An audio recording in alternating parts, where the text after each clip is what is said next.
Hello student, good morning to all of you. तो आज हम लोग सीखेंगे लाइन, लाइन सेगमेंट, रे और एंगल के कॉन्सेप्ट को। जैसा कि बच्चों आप जानते हो, लाइन एक ऐसा लाइन जिसके पास कोई फिक्स पॉइंट नहीं होते हैं। इसका डिस्टेंस जो है इनफाइनाइट तक इंक्रीज किया जा सकता है, no any fix distance. But line segment अगर आप देखोगे तो इसके पास दो एंड पॉइंट होते हैं और बच्चों इसके पास फिक्स डिस्टेंस होते हैं, ठीक है। और रे के पास भी कोई फिक्स डिस्टेंस नहीं होगा क्योंकि इसका एक पॉइंट एंड होता है लेकिन दूसरा एंड पॉइंट नहीं होता है। इसका मतलब इसे भी हम लोग इनफाइनाइट लेंथ तक बढ़ा सकते हैं, ठीक है। तो ये बेसिक डिफरेंस है बिटवीन लाइन, लाइन सेगमेंट और रे कि line has no end point, line segment has two end point and ray has one end point. इसके बाद बेसिकली हम लोग बात करेंगे बच्चों एंगल के विषय में, ओके। तो एंगल में आपने देखा होगा प्रोटेक्टर में ये एक एंगल है, मान लो ये प्रोटेक्टर मैंने लिया तो यहाँ पे बीच में जो आप लाइन देखते हो ये 90 डिग्री पे बना होता है। इसके इधर आप देखोगे तो हम लोग यहाँ पे मान लो अगर 0 डिग्री जा रहे हैं तो ये 90 डिग्री होगा और ये हम लोग के पास 180 डिग्री होगा। तो बच्चों अगर 0 डिग्री से अप और 90 डिग्री से आप लेफ्ट आई मीन डाउन होते हैं तो हमें मिलता है एक्यूट एंगल, ओके। तो एक्यूट एंगल क्या हो जाएगा कि the angle between 0 to 90 degree is known as acute angle. तो ये एंगल जो होगा बच्चों एक्यूट एंगल होगा क्योंकि एक्यूट एंगल जो होंगे वो 90 डिग्री से क्या होंगे, छोटे होंगे और 0 डिग्री से बड़े होंगे, ओके। इसके बाद बच्चों हम लोग देखेंगे ऑब्ट्यूज एंगल। तो ऑब्ट्यूज एंगल में हमें ये एंगल की जो वैल्यू मिलेगी वो 90 डिग्री से बड़ा मिलेगा, ओके। 90 डिग्री से बड़ा, जैसे कि देखो ये एंगल जो है मान लो ये x है तो x जो है लेस ग्रेटर देन क्या है, x greater than 90 degree, okay. x greater than आप इसको ऐसे लिख सकते हो x ग्रेटर देन 90 डिग्री और लेस देन कितना हो जाएगा, लेस देन 180 डिग्री। तो ऐसे एंगल्स को बच्चों हम लोग बोलते हैं ऑब्ट्यूज एंगल। क्या कहेंगे, ऑब्ट्यूज एंगल, ओके। इसके बाद बच्चों हम लोग देखेंगे एक स्ट्रेट लाइन का एंगल। तो एक स्ट्रेट लाइन पे जो एंगल्स बनेंगे, ओके, स्ट्रेट लाइन में यहाँ पे एक लाइन सेगमेंट बना लेता हूँ ए बी। यहाँ पर जो आपको एंगल मिलेंगे बच्चों ये पूरा, ठीक है, ये हमें 180 डिग्री। कहीं पे भी आप दो पॉइंट्स के बीच पे एंगल अगर देखोगे बच्चों तो हमें क्या मिलेगा, 180 डिग्री। इसे हम लोग स्ट्रेट लाइन एंगल बोलते हैं। इस पे आपसे क्वेश्चंस भी पूछे जाते हैं कि मान लो ये कोई स्ट्रेट लाइन है ए बी और मान लो यहाँ पर एक तीसरा रे लाइन है और यहाँ पे एंगल मान लो 2x + 3 है और ये एंगल 2x - 3 है। मान लो ABC, ये O मान लेते हैं C। हमसे पूछा जाता है कि एंगल AOC बराबर वाट और एंगल BOC बराबर वाट। तो हम इस तरह के प्रश्न को कैसे बनाते हैं बच्चों, यहाँ पे हम लोग लिखेंगे चूंकि AOB is a straight line, okay. और स्ट्रेट लाइन इसीलिए दोनों एंगल का सम क्या होगा, 180 डिग्री होगा। Therefore angle AOC plus angle BOC बराबर 180 डिग्री। तो आप इसे ऐसे लिखोगे 2x + 3 + 2x - 3 बराबर 180 डिग्री। तो यहाँ पर ये हो जाएगा बच्चों 4x, देखो 3 से 3 कैंसिल होगा तो बराबर 180। तो x बराबर जो हो जाएगा 180/4। तो 2 2 जा 290 जा और ये हो जाएगा बच्चों 245 डिग्री, ओके।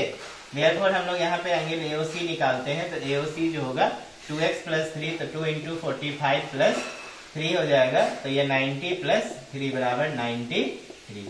इसी तरह एंगल BOC निकालोगे तो BOC बराबर हो जाएगा बच्चों 2x - 3 तो 2 × 45 - 3 बराबर 90 - 3 बराबर 87। अब आप देखो ये 93 और 87 का सम जो हो जाएगा वो 180 डिग्री होगा। तो ये स्ट्रेट लाइन एंगल हुआ। इसके बाद देखेंगे बच्चों कि अगर कोई एंगल जो है 180 डिग्री से अगर बड़ा होता है, जैसे देखो ये एंगल जो है x, ये x 180 डिग्री से क्या है, बड़ा, ऐसे लिखेंगे हम लोग, सॉरी, x 180 डिग्री से बड़ा और 360 डिग्री से देखो छोटा है, या आप 270 भी इसको बोल सकते हो, लेकिन 360 से मान लो हम छोटा लिख रहे हैं, ओके।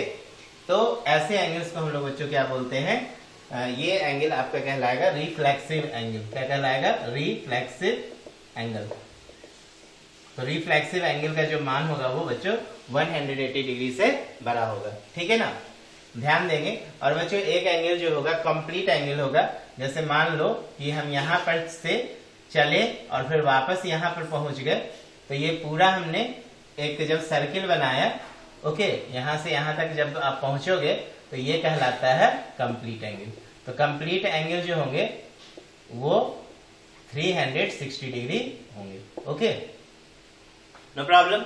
इसके बाद बच्चों हम लोग ध्यान देंगे कि यदि दो एंगल का सम जो है 90 डिग्री है, जैसे मान लो angle A plus angle B, ये अगर 90 डिग्री होते हैं तो बच्चों ये एक दूसरे का कॉम्प्लीमेंट्री एंगल कहलाएगा।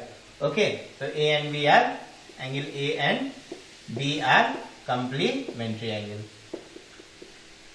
Complementary angle. इसके बाद देखेंगे बच्चों हम लोग एक सप्लीमेंट्री एंगल।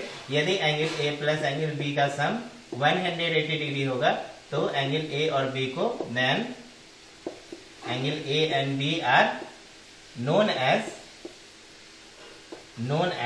supplementary angle।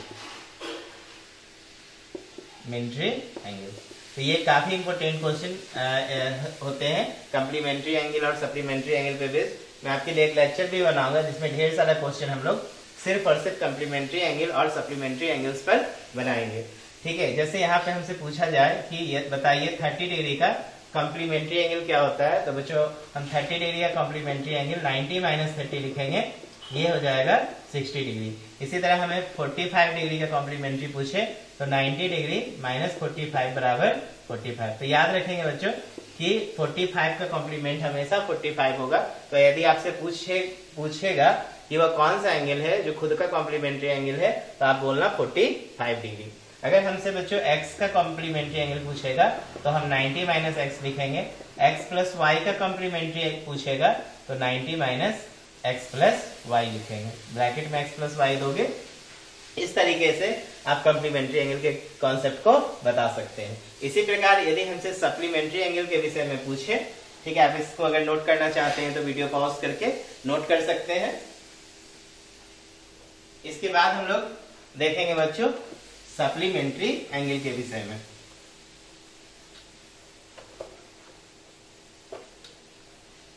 ध्यान देंगे सप्लीमेंट्री एंगल में दो एंगल का सम अभी जस्ट मैंने आपको बताया 180 डिग्री होता है। तो यदि हमसे पूछा जाए कि बताइए 40 डिग्री का सप्लीमेंट्री एंगल क्या है, तो आप 180 माइनस 40 बराबर 140 डिग्री बताओगे। ओके, यदि हमसे 90 डिग्री का सप्लीमेंट पूछे तो 100 माइनस 90 बराबर 90। तो फिर से यहाँ पे एक प्रश्न बनेगा कि वह कौन सा एंगल है जो खुद का सप्लीमेंट्री एंगल है, तो 90 डिग्री को बताना, क्योंकि देख रहे हो कि 90 डिग्री का सप्लीमेंट जो है वो 90 होता है। इसी प्रकार अगर x का हमसे सप्लीमेंट्री एंगल पूछे तो 180 माइनस x हो जाएगा। ओके, अगर हमसे x प्लस वाई का सप्लीमेंट्री एंगल पूछे तो 180 माइनस एक्स प्लस वाई हो जाएगा। यदि हमसे x plus Y plus Z का सप्लीमेंट्री एंगल पूछे तो बच्चों 180 minus X plus Y plus Z होगा। इस तरीके से हम लोग सप्लीमेंट्री एंगल के कॉन्सेप्ट को बता सकते हैं। ठीक है, इसके बाद बच्चों मैं एक चीज और बता रहा हूं। जैसे मान लो ये एंगल यहाँ पर AOB दिया हो, ओके, और यहाँ पर एक और लाइन C दे देते हैं। देखो एंगल जब भी बनेगा दो रे के कॉम्बिनेशन से बनता है बच्चों। देखो रे के कॉम्बिनेशन से मैं इसलिए बोल रहा हूँ क्योंकि यहाँ पे रे के पास जो होते हैं एक इन पॉइंट होते हैं, तो ये दोनों इन पॉइंट आपस में क्या होंगे, जुड़ेंगे, तो यहाँ पे एक एंगल का फॉर्मेशन होगा। ओके बच्चों, ये जो एंगल जो दोनों बने हैं इसको हम लोग एडजेसेंट एंगल बोलते हैं। तो यदि हमसे पूछा जाए एडजेसेंट एंगल तो आप बताना AOC and angle BOC are adjacent angle. तो एडजेसेंट एंगल में क्या हो जाएगा कि एक आर्म जो है बच्चों, ये आर्म ये दोनों एंगल का कॉमन होता है। तो जब दो एंगल का कोई एक आर्म कॉमन होगा तो ऐसे एंगल्स को आप क्या बताना, एडजेसेंट एंगल। तो आई होप आपको समझ में आ रहा होगा लाइन, लाइन सेगमेंट, रे और एंगल का बेसिक कॉन्सेप्ट है, यह हमें पता होना चाहिए।